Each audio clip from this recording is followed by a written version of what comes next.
Today's video is going to be on green stick fractures. So, what exactly is green stick fracture? We know it's a fracture. So, what does it look like? If you look at this bone over here, in one side it is broken and the other side is bent, and this gives it a bowing appearance. This bowing appearance is also called as plastic deformation. Who is it seen in? It's very common in children because they have softer bones, and uh, the green stick fracture of radius and ulna is more common, and the mechanism of injury being fall on outstretched hand. But how does it present clinically?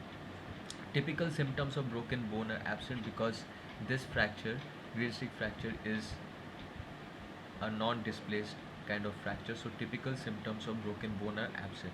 So what does it? So how does it present? It resembles soft tissue injury, for example, a bad bruise. If there is a green stick fracture of the lower limb, then there can be difficulty in weight bearing. So what investigations would you like to do to rule out green stick fracture? X-ray is sufficient most of the time. They can pick up the break in the cortex on one side, but CT scan is better. CT scan is better because it picks up the softer bone tissues better. So what are the treatment? Treatment is usually casting. Okay, there are two options. Number one, either you don't fracture the bent side completely, or you fracture it, then reduce it, and then put a cast. But the second method is preferred, that is fracturing the bone completely and then reducing it, because if it is not reduced, then the fractured segment can displace within the cast also.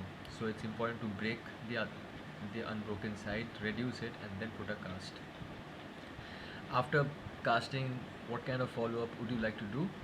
The follow-up, the preferable follow-up will be 7 to 10 days. After 7 to 10 days of putting the cast, because by that time we'll be able to make out whether the bone is actually healing or not.